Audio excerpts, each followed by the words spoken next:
আজ আমি কম্পিউটার থেকে আসার সময় কী করলাম, কোথায় কোথায় গেলাম তোমাদের সবটাই দেখাবো। হ্যালো বন্ধুরা, আমি জ্যোতি।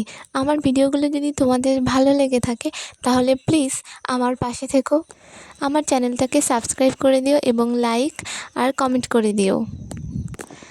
আজ আমার কম্পিউটার ক্লাস ছিল, তাই আমি সকাল সকাল ঘুম থেকে উঠে স্নান করে রেডি হয়ে নিচ্ছি। যখন যাই তখন আমার মায়ের রান্না হয় না, তাই খেয়েও যাই না। তাই প্রতিদিন সকালেই আমি খেজুর, কিশমিশ এগুলো খাই।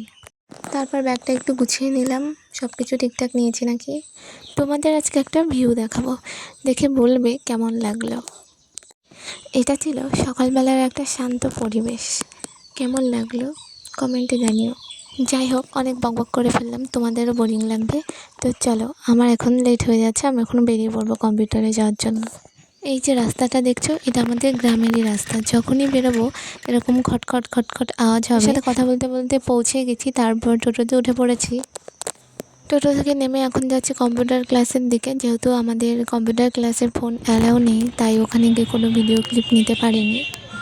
তারপরে আমার কম্পিউটার ক্লাস শেষ, আমরা যাবো স্টেশনে ঘুরতে। আর যেতে যেতে আমার বান্ধবীর জুতোও ছিঁড়ে গেছে, ওর হাতে নিয়ে নিয়েছে। তারপর আমরা রাস্তা পার হয়ে এখন স্টেশনের দিকে যাব। যেতে যেতে দেখছি পাশে কতগুলো ফুলের দোকান, দেখে দাঁড়িয়ে পড়েছিলাম। যেতে যেতে স্টেশনের পাশে দেখলাম অনেকগুলো কৃষ্ণচূড়া গাছ। একটা গাছের ডালটা অনেকটা নিচু ছিল, আমি সেখান থেকে একটা ফুল নিয়ে নিয়েছি। অনেকটাই ঘুরেছি, এবার বাড়ি যাব। আর খুব খিদেও পেয়ে গেছিলো, তাই সিঙ্গারা কিনে দুটো সিঙ্গারা খেয়েছি। আর যাওয়ার সময় একটা দই কিনে নিয়েছি। তারপর ফ্রেশ হয়ে নিয়েছি। আর আজ যা গরম ছিল, তাই আসার সময় একটা ক্যাম্পা কিনে নিয়ে এসেছিলাম। এসে ওটা খেয়ে একটু শান্তি লাগছে। আজকের মতো টাটা, আবার কোনো নেক্সট ভিডিওতে আবার দেখা হবে।